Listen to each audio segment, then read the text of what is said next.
Magandang tanghali ulit. So nandito na tayo sa, wala muna tayong presentation. Nandito na tayo sa lesson number 13 regarding sa focus natin sa usapin ng scriptures, sa usapin ng bibliology. At nandito tayo sa section regarding sa canon of scriptures. Kung ano yung pinaniniwalaan natin ng New Testament canon.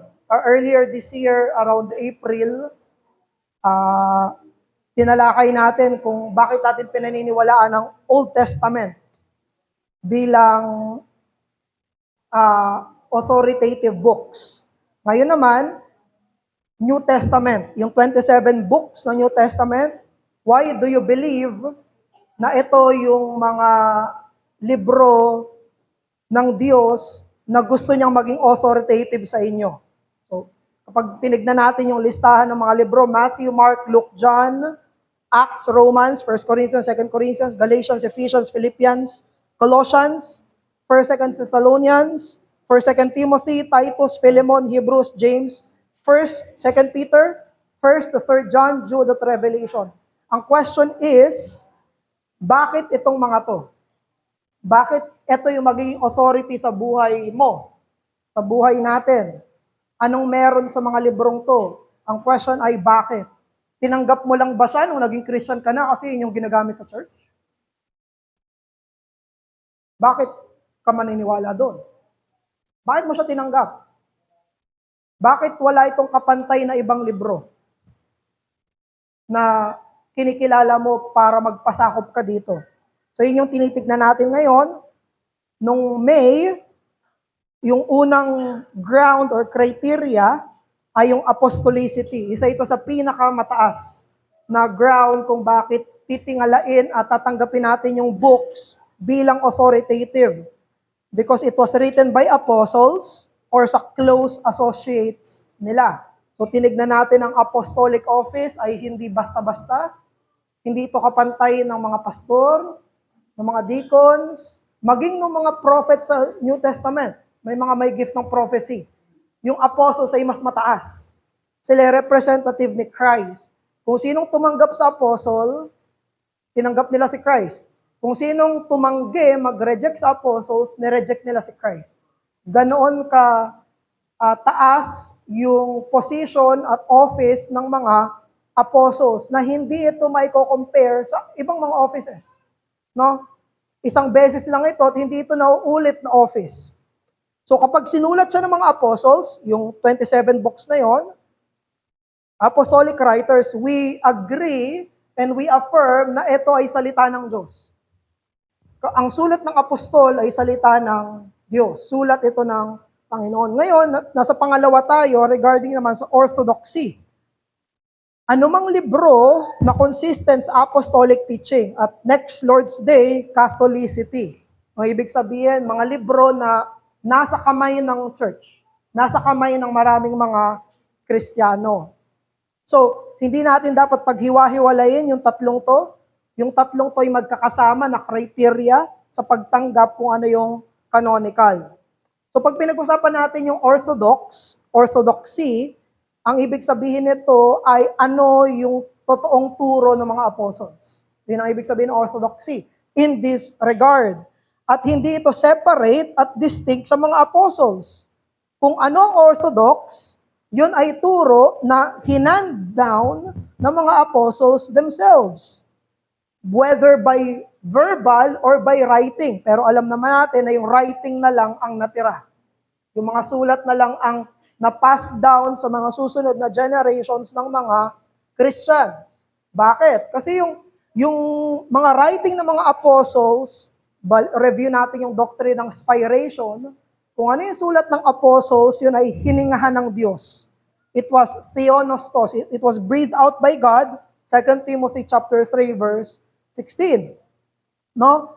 Kaya sabi ni F.F. Bruce, so Lord willing, may mga copies kayo, sabi ni F.F. Bruce, by orthodoxy, they meant the apostolic faith. Nakita niyo yung equality niya? Pag sinabi orthodox, apostolic doctrine or faith. The faith set forth in the undoubted apostolic writings and maintained in the churches which have been founded by apostles.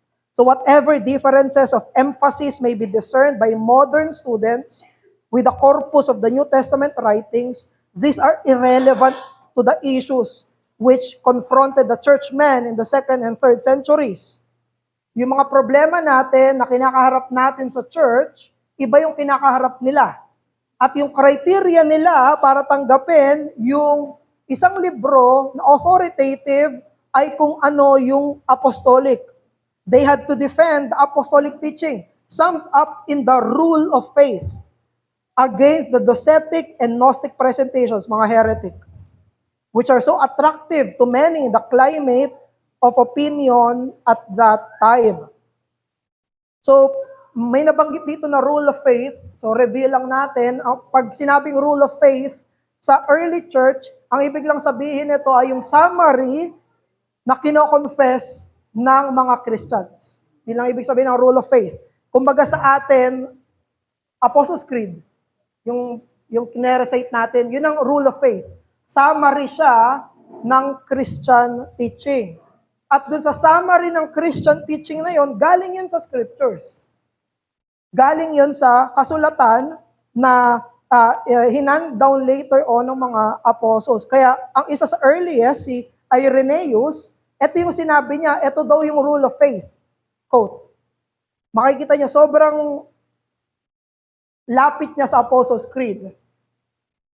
Sabi ni Irenaeus, this faith, yun yung rule of faith, in one God, the Father Almighty, made the heaven and the earth and the seas and all things that are in them, and in one Jesus Christ, Christ Jesus, the Son of God, who was made flesh and for our salvation, and hanggang dulo.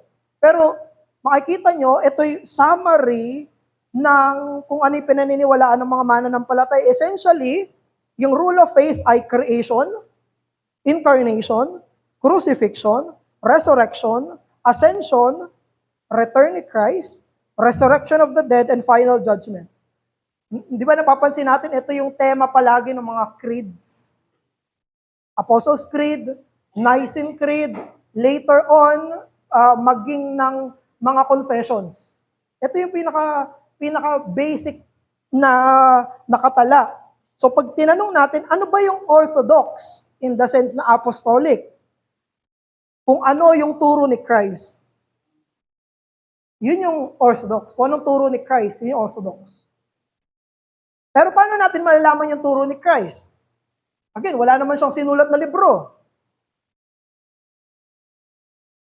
Paano natin malalaman kung ano yung turo ng Panginoong Hesus sa pamamagitan ng official representatives niya, apostles, at sulat ng mga apostles? So, sa early church, merong mga libro na hindi isang beses lang sa history na, ito na yung canon. Ito na yung 66 books ng New Testament. Hindi ganon, di ba? Siya ay process. Siya ay may stages ng development. Kaya sinasaliksik nila, ano ba dito yung authoritative? Ano ba dito yung pwedeng basahin sa church? Ano ba dito yung pwedeng panggalingan ng preaching? Kaya sa early church, merong mga, I hope you remember, may mga major books at merong mga spurious books. Merong mga tinanggap nila na totoo, na galing sa mga apostles, yung mga homologomena, yun yung mga core books, yung mga gospels. No? Mga sulat ni Paul, 1 Peter, at meron ding mga tinatawag na mga spurious books. Ito yung mga parang apostolic, pero hindi kaagad nila tinanggap. Katulad ng 2 Peter, 2 and 3 John, Jude, Revelation, no? Ito yung mga spurious books. Now, paano nila tinanggap itong mga to bilang libro at paano nila hindi tinanggap yung ibang books bilang canonical? Sa pamamagitan ng accepted books. Sa pamamagitan ng mga homologomena. No? Yung mga earlier at core books, ginamit nila yon bilang doctrinal standard para tanggapin at itest yung mga disputed writings. So hindi sinasabi Again, yung mga anti-logomena, hindi sinasabi na yun ay ayaw ng mga Christians. Hindi yung sinasabi. Ang sinasabi ay pinagdududahan nila kung ituturing ba yun na authoritative, nakasama sa canon. Hindi sinasabing ayaw namin ito, wag nyo itong isama. Sinasabi, hindi kami sure. Hindi pa kami sure kung dapat itong maging authoritative. So, anong basis nila? Yung mga accepted books na. Ano yung doctrine nito? Yung rule of faith na nandirito, at itetest natin yung iba sa turo nito. Now, sabi ni F.F. Bruce, again, when previously unknown gospels or acts began to circulate under the authority of apostolic names, the most important question to ask about any one of them was, does it maintain the apostolic witness to him as the historical Jesus of Nazareth, crucified and raised from the dead, divinely exalted as Lord over all? Kasi yun yung nakalagay doon sa mga accepted books. Ang nakalagay doon ay si Christ bilang fulfillment, Lord, Messiah, noong mga accepted books na yon. May isang nangyari sa history na merong isang Bishop Serapion noong around 200 AD, kung saan may mga nagtanong sa kanya kung pwede bang basahin yung Gospel of Peter. At hindi siya nag-doubt. Kasi sa time nila, hindi pa nga issue yun eh. Hindi pa issue na kailangan nilang merong canon na sarado. Hindi issue sa kanila yon. So merong nagsabi, may gospel si Peter, pwede ba natin itong gamitin sa church? At tinanggap niya, sabi niya, sige, gamitin natin sa church. Now later on, sabi nung bishop na ito, binasa niya yung Gospel of Peter at nakita niya may heresy dun sa Gospel of Peter. Kaya later on, na-discover niya na merong docetic element. Yung docetism ay naniniwala na hindi totoong nagkatawang tao si Christ, kaya hindi siya nasasaktan. Hindi siya totoong naghirap, nagdusa. No? Ito yung isang quote from the Gospel of Peter. Sabi doon, and they brought two wrongdoers and crucified the Lord in the middle of them. Totoo ba yon? Totoo bang nangyari yon? Yes. Totoo nangyari yon. No? Si Christ, may dalawang thief. Kaya lang, ito yung sinabi, but he was silent as if having no pain. Sabi dun sa Gospel of Peter, tahimik daw si Christ, tapos parang hindi siya nasasaktan. So nabasa to ni Bishop Serapion at binan niya yung Gospel of Peter. Sinabi niya, heretic to, hindi totoo to. May halo ito nung turo, nung mga nagtuturo ng mali. Huwag natin itong basahin. At later on, pinagbawal niya ito doon sa church na yon. And meron ako mga quotations dito ng mga hindi tinanggap na books, pero nagpapakilalang apostles. Pero paano malalaman kung tama siya o mali? Paano mo malaman kung tama siya o mali? Ang pagpapakilala doon, apostle sila. For example, basahin natin Gospel of Peter. Again, Gospel of Peter. Sabi dito, and while, kailan ba to? Wait lang. Resurrection to. Namatay si Christ, ito yung resurrection account ng Gospel of Peter. Sabi doon, and while they were explaining to them what they saw, again, they saw three men coming out of the tomb with the two supporting the one. Two angels yan. Two angels supporting the one, si Christ, and a cross following them. May nakikita na ba kayo ditong kahinahinala? Yung resurrection account dito, may lumabas daw sa tomb, may dalawa, sinusuportan yung isa, si Christ, tapos paglabas nilang tatlo, may krus na nakasunod sa kanila. Palabas ng libingan. And the heads of the two angels reach as far as the heavens. Paglabas daw, higante. But the one being led by them, sino yun? Si Christ. Reach beyond the heavens. Mas mataas pa daw sa langit yung height ni Christ. 41. And they heard the voice from the heaven saying, may nagsalita, have you proclaimed to those who sleep? May tinig sa langit.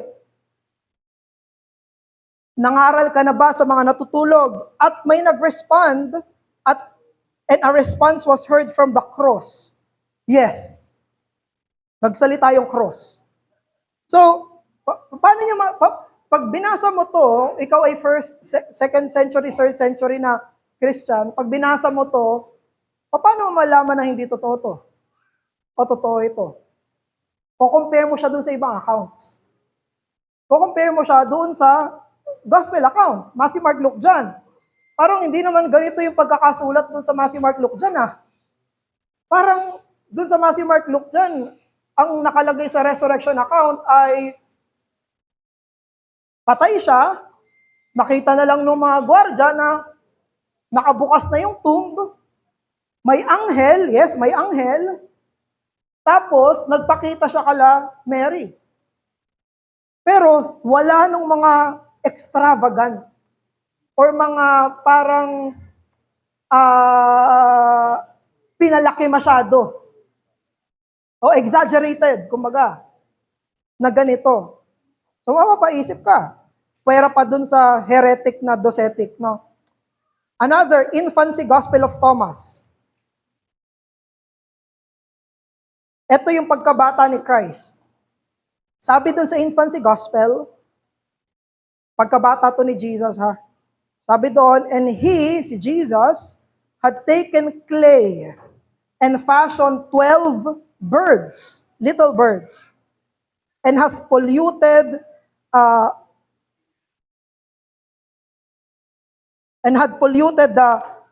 Sabbath day.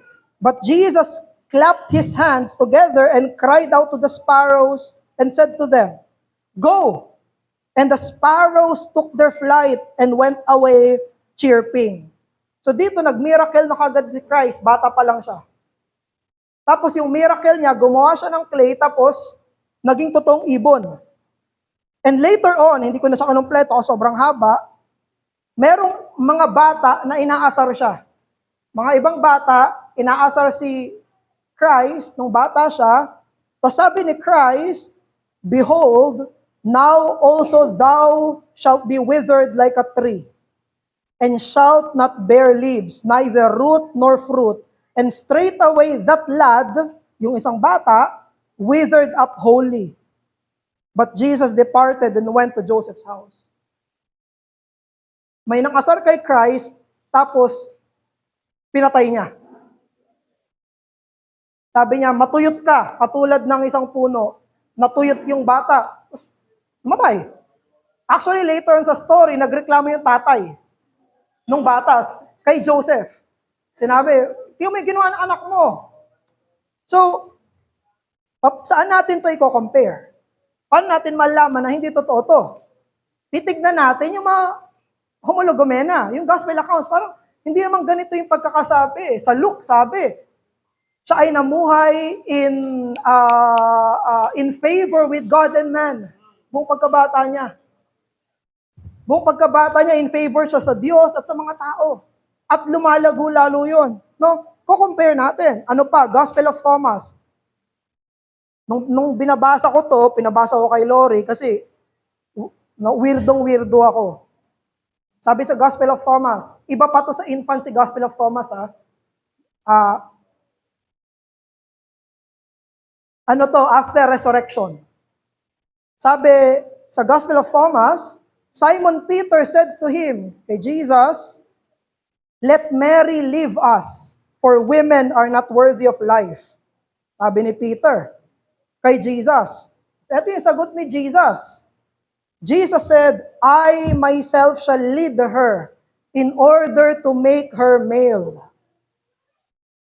Sabi ni Peter kay Jesus, iwanan na natin si Mary. Kasi hindi karapat-dapat ng buhay ang mga babae. Sabi ni Jesus, ako ang maglilid sa kanya, gagawin ko siyang lalaki. Continue, so that she too may be a living spirit, resembling you males.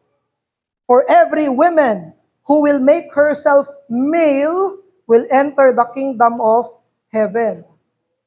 Kapag tinignan mo yung accepted books, parang wala namang ganito doon. Hindi ba tinataas pa nga ng mga gospels yung mga kababaihan? Pinapantay sa mga kalalakihan? Doon sa mga gospels? Ano to? Kakapreach lang natin sa LGBTQ. Tapos dito, gagawing lalaki yung babae. But anyway, pero kung ikaw ay isang Christian sa 2nd at 3rd century, nabasa mo to, pero nakalagay Thomas. Nakalagay Peter. Ano yung pang-test mo? Ang pang-test mo ay ano yung accepted books. Dahil yung mga apostolic names, pwede silang i-forge. Pwede may magpanggap yung mga pseudographia. Pwedeng magpanggap na apostles. For good motives or bad motives. Alam nyo ba na mayroong mga pseudographia na good ang motive? May gusto silang labanan na heresy, sinulat nila yon, pero hindi pa rin sila apostle. Hindi pwede yon. So yung church, sa early church, tinest nila sa pamamagitan ng mga recognized apostolic witness preserved doon sa summarized rule of faith na iyon. So sabi ni Kruger, although it is true that orthodoxy plays a role in whether we consider a particular book to be apostolic, totoo yun, it is likewise true that the apostolic origins of a book play a role in whether we consider it to be orthodox. Kumaga pag nakita nila na, oops, parang hindi ito in line, pagdududahan na nila yung apostolicity nun. Hindi ito isusulat ni Peter. Hindi ito isusulat ni Thomas. Yung mga ganitong turo. So may isa pang, so yung unang gusto nating i-impress, kung ano yung apostolic, siya ay orthodox. May isa pa akong historical case dito na kabaliktara naman. Huwag naman nating isipin na lahat ng doctrines natin, ang mag-a-adjust doon ay scripture. Na meron tayong pinaniniwalaan, tapos mag-a-adjust ay yung scripture. So may isang case kasi kay Martin Luther in that instance. Si Martin Luther, hindi niya sinabing hindi canonical ang James, Book of James, pero sa translation niya sa German ng Bible, noong 1522, ang tawag niya sa James ay Epistle of Straw. Ganon ang kategory niya sa James. Para siyang secondary. Ang main kay Luther ay yung Galatians, Romans. Alam niyo kung bakit? Kasi nandun yung favorite doctrine niya eh. Kasi nandun yung justification by faith alone. Na against sa Roman Catholic Church, that time, tama ba yun? Yes, tama yun.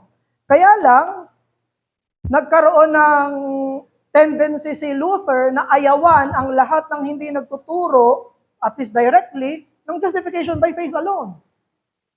Kapag wala yung doctrine niya na na-discover niya, talagang binago ng Panginoon yung buhay niya, pag di niya nakita yon, ay, secondary book ka sa akin. No? May isa siyang controversial statement. Nagtuturo siya, sinabi ni Luther, I almost feel like throwing Jimmy into the stove. Jimmy, Book of James. Feeling ko, gusto ko na itapon to eh. Pero bakit? Kasi nahihirapan siya ipagtanggol yung justification by faith alone sa Roman Catholic dahil sa Book of James. Dahil sa James chapter 2, di ba? Nakalagay doon.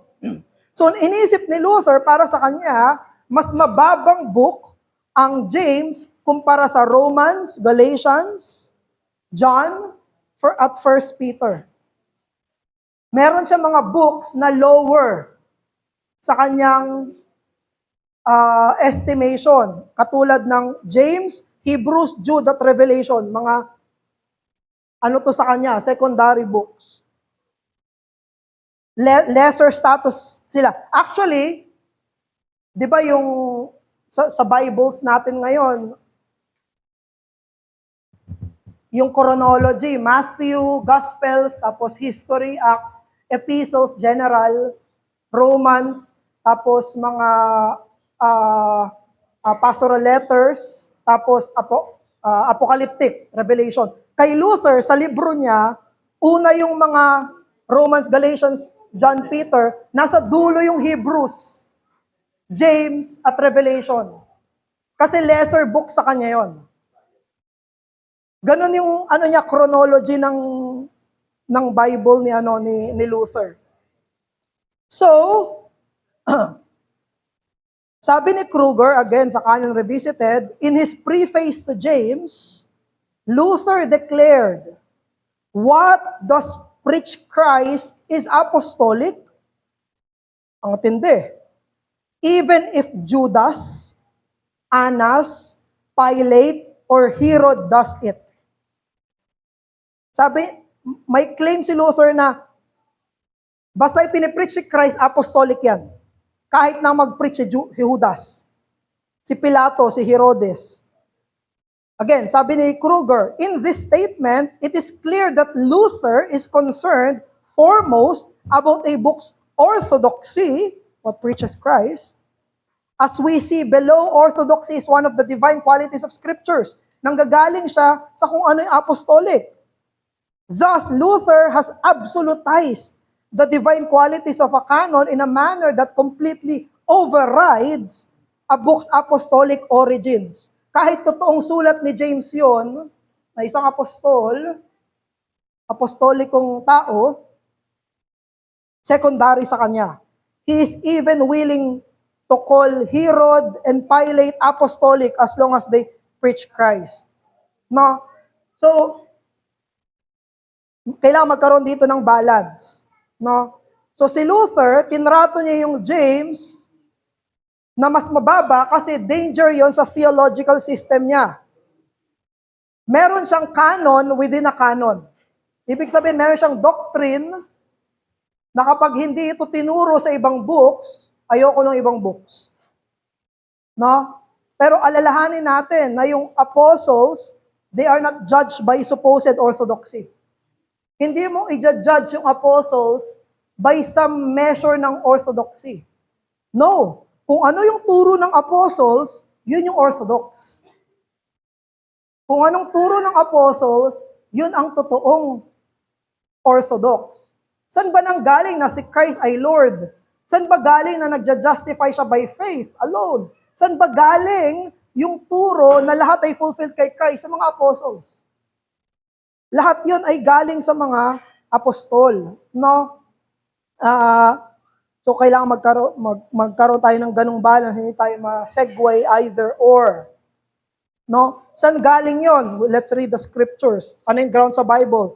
Meron ba talagang binigay yung apostles na teaching na galing sa kanila? Yes. Galatians 1:8-9. But even if we or an angel from heaven should preach to you a gospel contrary to the one we preach to you. So, ang pansinin nyo dyan ay yung to the one we preach to you. Ibig sabihin, meron na silang past tense na tinuro at kahit sinong dumating na tumaliwa sa past tense itinuro, anong sinabi ni Paul? Let him be accursed. Sumpahin sila. Meron na kaming gospel na tinuro sa inyo. Kung sino man yung against sa gospel na yan, sa tinuro namin, sumpain nawa sila. As I have said before, now I say again, if anyone is preaching to you a gospel contrary to the one you received, let him be accursed. Actually, later sinabi niya kahit siya. Sipin niya, tindi nun. Apostol na siya. Pero sinabi niya, kapag tumaliwas ako sa tinuro ko, asahan nyo, mali ako. Pag tumaliwas ako sa tinuro ko, establish, meron ng teaching, meron ng doctrine, meron ng, kumbaga, rule of faith. So yung gospel, it was already previously preached by the apostles at tinanggap na ito ng mga churches. No? Acts 2:42. Very early. Anong nangyari nung marami nang nakakilala kay Christ, tapos nabaptize, natanggap sa kalagitnaan nila? Anong sinabi? They devoted themselves to the apostles' teachings. Uy, ang turo na tinuturo sa kanila, apostolic. Kung ano yung apostolic teaching. Very early, sobrang aga. Kakaakyat pa lang ni Christ sa langit. Nagtitipon sila at ang tinatanggap nila ay yung apostolic teaching. Ano pa? Jude chapter 3, verse 3 rather. Beloved, although I was very eager to write to you about our common salvation, gusto niyang magsulat ng topic ng salvation, I found it necessary to write appealing to you to contend for the faith. Ano yung the faith? Doctrine yan. Teaching. Ipagtanggol nyo yung pananampalataya. Hindi ito yung personal faith na may faith ako sa Diyos. Hindi yan. The faith, the teaching. May turo, may doktrina na sabi ni Jude, ipagtanggol nyo to. At anong description sa the faith? That was once for all delivered to the saints. Matindi tong claim na to. Sinasabi na meron ng turo na pinasa once for all. Na after nila, ituloy nyo to. Ito na yon. Ito na yung turo namin bilang mga apostles. 2 John, everyone who goes on ahead and does not abide in the teaching of Christ. Kita niyo yun? The teaching. Turo ni Kristo. Ibig sabihin, merong set of teaching si Christ. At merong mga hindi nag-a-abide dun sa set of teaching si Christ. At anong sinabi ni John? Kung wala sa kanila yung teaching ni Christ, they do not have God. Does not have God. Pag wala sa inyo itong turong to, wala sa inyo ang Diyos. Pag nasa inyo itong turong to, nasa inyo yung Diyos. Ano yun? Ano yung teaching ni Christ? Siyempre, yung mga pinasa sa apostles. No?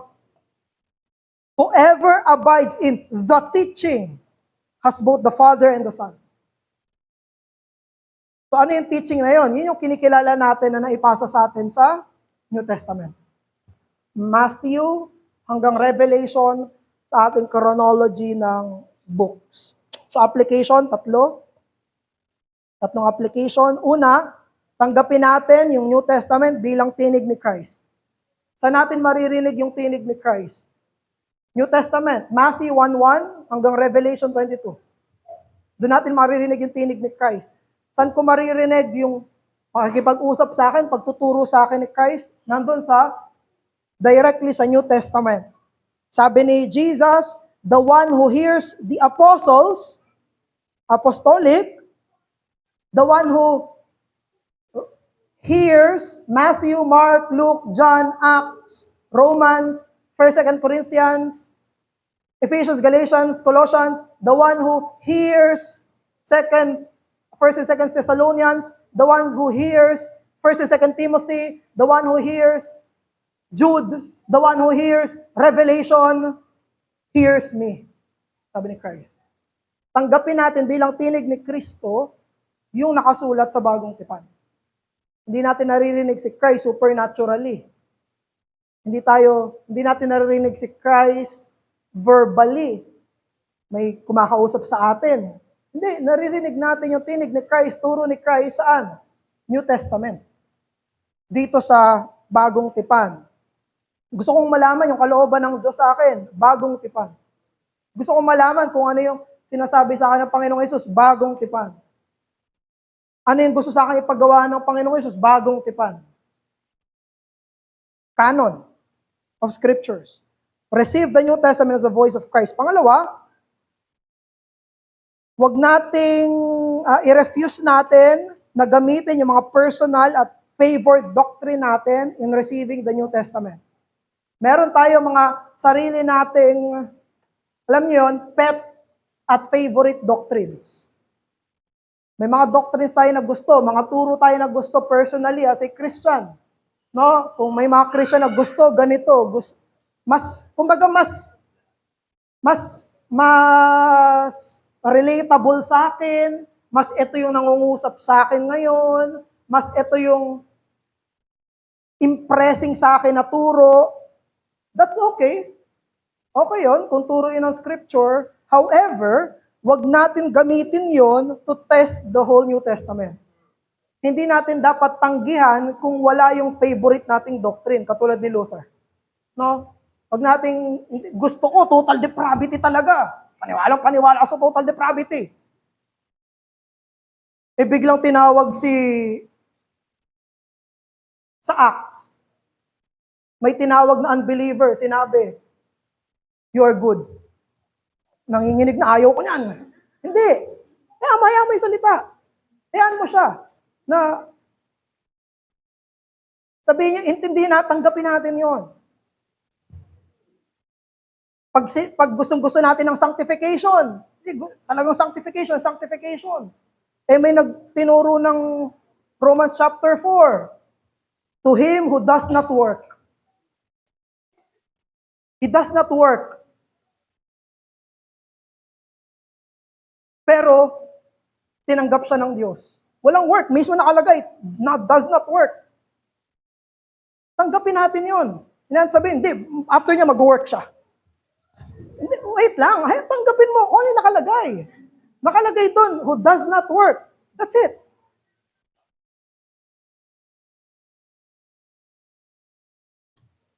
Refuse natin na may mga personal favor doctrine tayo in receiving New Testament. Rather, ito yung dapat natin gawin, we should love the whole counsel of God contained in it. Buo, Matthew to Revelation, buong tinig ni Christ, buong sinasabi ni Christ sa atin. No? Pangatlo, we should test ourselves, our beliefs, and the teachings you hear by the apostolic deposit. I-test natin yung sarili natin, mga pinaniniwalaan natin, personal beliefs natin, at yung teachings na naririnig natin through the New Testament. Kaya pag nangangaral tayo, nagtuturo tayo, nakalagay sa scripture, basahin nyo. Test nyo. Pinapabasa, buklatin nyo yung Bible nyo. Sinasabi ba yan ng mga mangangaral namin? Sinabi ba ni pastor kanina, nandun ba yan sa scripture? I-test nyo. Suriin nyo sa kasulatan. At kung nandun yon, si Christ yon. Sabi ni Paul sa mga Bereans, now these Jews were more noble than those in Thessalonica. They received the word with all eagerness. Tinanggap nila yung salita ni Paul, pangungusap ng Diyos through Paul, with all eagerness, examining the scriptures daily to see if these things were so. Tinest nila. Yung sinasabi ba niya ay yung consistent sa nakalagay na at least dito, Old Testament to eh. Tinest nila sa Old Testament. Yung sulat ni Apostle Paul. So sige po, doon lang tayo.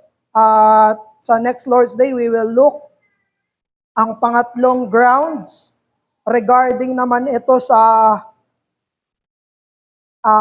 reception, Catholicity ng church. Ng mga naging canonical ay sila na hawak ng church. Kung sino yung merong wide reception ng mga books na iyon. So sige po, any question or comments?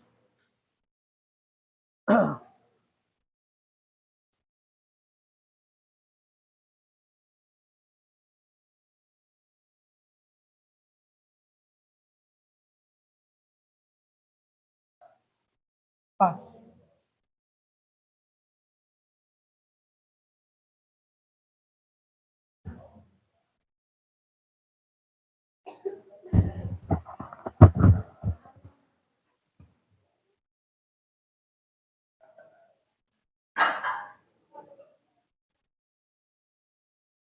Thank you sa teaching class.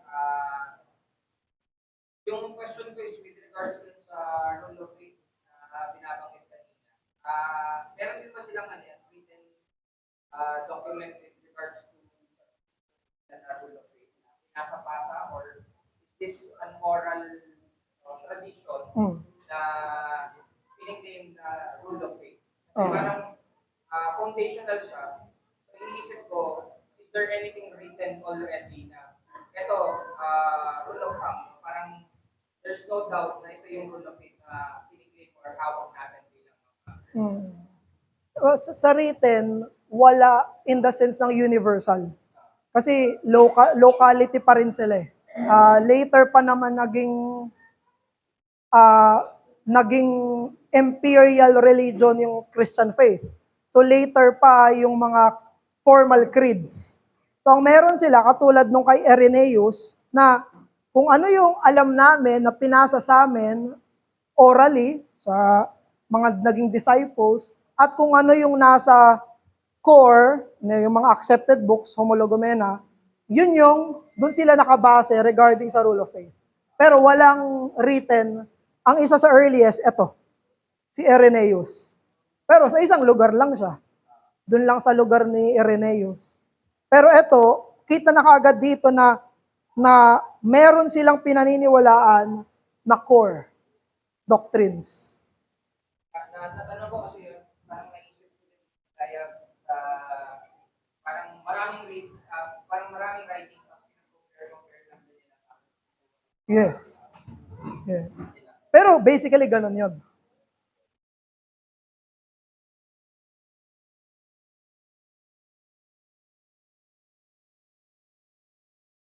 Sige po, may question po? Or comments?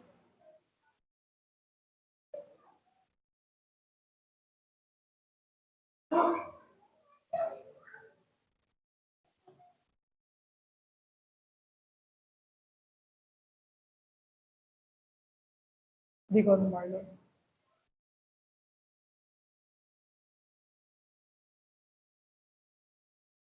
Ano ba sa Sa dografiya. Salamat. Yes.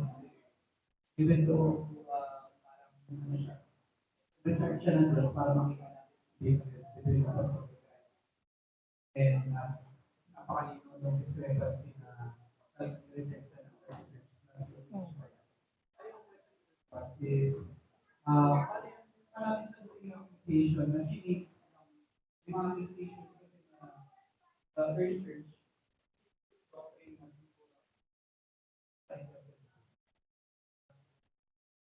sinasabi nila, o di ba, parang pinili nyo lang kung ano yung doctrine na pinagamit nyo na those other writings. Okay. Thank you, Deacon. Sa next Bible class, mas sa inaaral ko, may matatakal na objection na ganyan, na parang ang sense ay yung canon ngayon dahil lang sa mga nanalo at mas malakas yung influence dati. Kumbaga, sila yung namili, basically. Kung ano yung turo, ano yung matatanggap, sa hindi matatanggap. Parang basically ganun yung accusation na tao pa rin. Tao ang namili. Yung mga mas influential lang talaga. So, next week ko masasagot fully. Inaaral ko pa. Pero, ang isang case doon ay yung homologomena. No, meron na silang received teaching. Hindi sila yung nag-decide nun.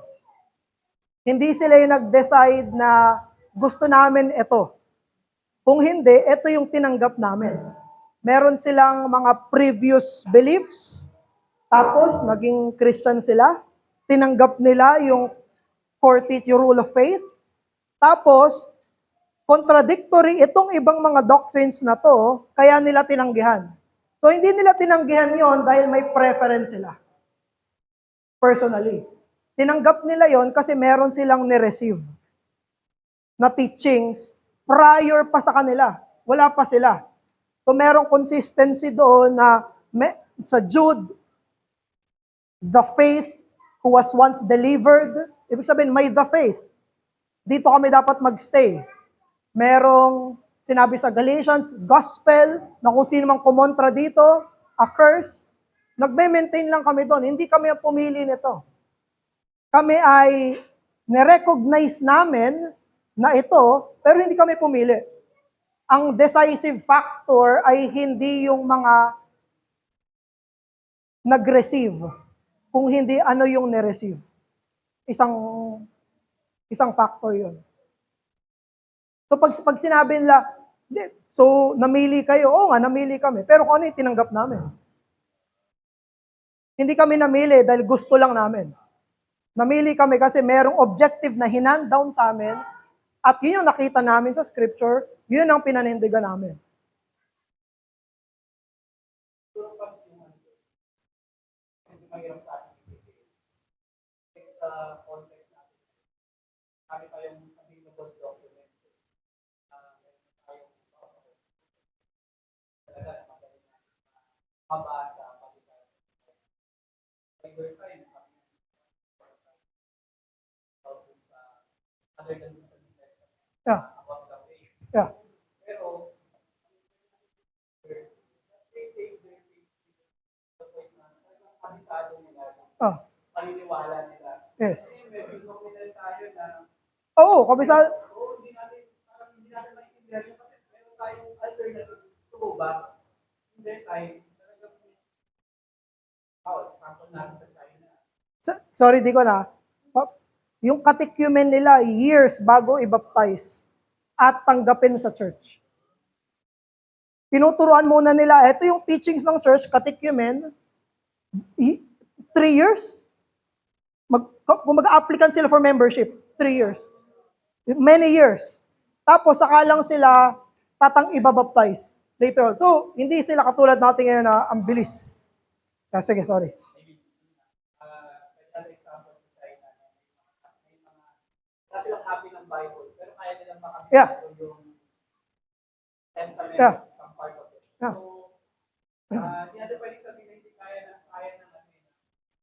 time, pero they have different contexts that enable them na kailangan nilang gawin makabisado yung doctrine, paniniwala nila. Unlike our time, na meron tayong parang late document tayo, pwede na. But they have to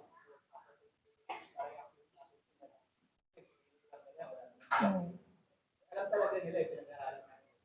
Kabisado nila. Yeah. Sa normally, yung accusation na kung sino lang yung politically at influential, yun lang ang magiging mapupunta sa New Testament na mga books na preferred. Very humanistic yung perception nun eh. Outside sa equation nila yung Diyos. Na parang hindi pinreserve ng Diyos yung word niya. Na parang labanan lang to ng tao kung sinong nanalong tao. Eh hindi ganun yung paniniwala natin. Ang Diyos ang kumikilos, ipapanatilihin niya yung salita niya. Sinabi ni Christ, my word shall not pass away. No? Lahat, the grass withers, the flower fades, but the word of the Lord stands forever. So, meron tayong sense ng divine. Hindi lang tao na nag-usap-usap kung sino lang yung nanalo. So anyway, sige. Thank you, Deacon. Sige po.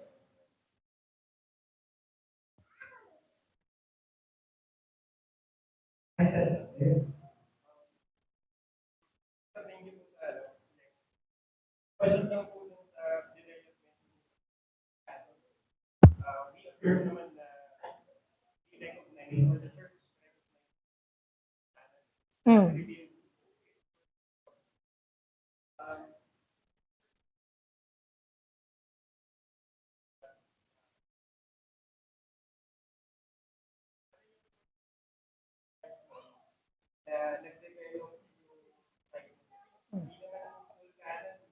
Isang gano'n agad. Yeah.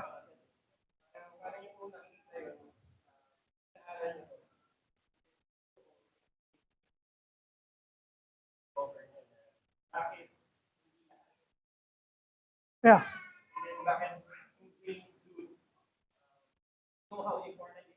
Yeah. Ayun, thank you. Actually, isa siya sa reason kung ba't natin ito inaaral. Para makita natin kung paano kumikilos yung Diyos sa ordinaryo at natural na paraan niya. Na hindi niya binagsak na lang yung Bible, nasa harapan nyo, dumaan siya sa totoong sulat, totoong kinopya, totoong may mali-maling mga sulat, totoong tinest, totoong kinopya ulit, tapos totoong tinest ulit, na kung titignan natin kung paano natin matatanggap yung scripture, yun yung pinaka-natural na paraan. Kung paano natin matatanggap yung scripture at pinili ng Panginoon yun. Kung gusto niyang ipakita sa atin na totoong siya yung sumulat sa pamamagitan ng mga ginamit niya ng mga tao at pinanatili niya yon sa isang paraan na hindi sobrang linis. Na parang flawless, na wala kayong magiging tanong. Hindi. Through ginamit niya human errors, human mistakes sa mga copies, para mapanatili sa atin ito hanggang ngayon. Kumbaga, ang isang doctrine na mas na-appreciate ko ngayon ay yung doctrine ng providence sa canonicity. Kasi ang daming objections ganun eh. Again, next Sunday, yun ang talakayin. Bakit may disagreement pa? Bakit may received? Homologomena, bakit hindi agad tinanggap yung Jude? Bakit hindi isang bagsakan, tanggap agad nila lahat? Bakit? Kasi ginamit ng Diyos yung totoong proseso ng pagiging tao. Tao tayo eh. Nagkakamali yung tao. Ano yung sinabi pa ni Christ? May mga false teachers. May kaaway. Yung demonyo.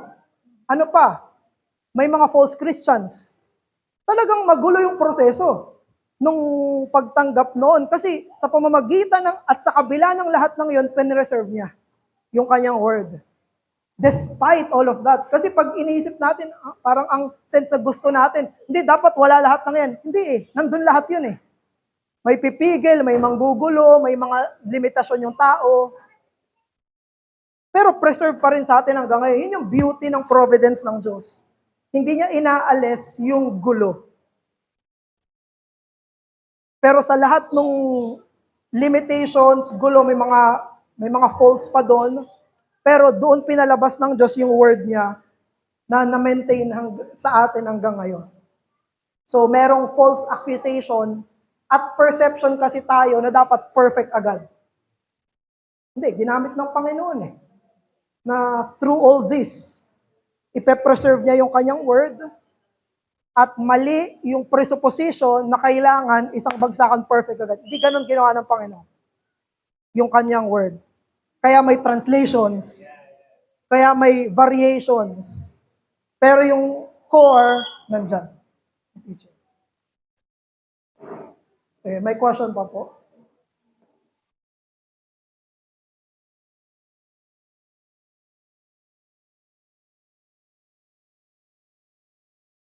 Sige po, wala na. Mga question? Sige, let's pray. Manalangin po tayo. Let's pray. Ama namin, maraming salamat po sa salita nyo. Maraming salamat po dahil ang totoo at tama at orthodox ay kung ano yung sabi nyo. Kung ano yung galing sa inyo na ibinigay nyo sa mga apostol. Salamat, O Diyos, dahil nakita namin ito, natutunan namin ito. At sa pagbabasa namin ng Biblia, tulungan nyo kaming tanggapin lahat ito. Sa pagbabasa namin ng Biblia, tulungan nyo kaming makita yung mabuting providensya nyo dito, that you have preserved your word in your good providence para mapunta sa amin, O Diyos. At tulungan nyo kami na mas magbasa palalo ng Scripture, magpasakop sa Scripture, at kilalanin ito bilang may otoridad sa buhay namin higit sa kahit sinong nagsasalita. Papuri po sa inyo sa pangalan ni Jesus. Amen.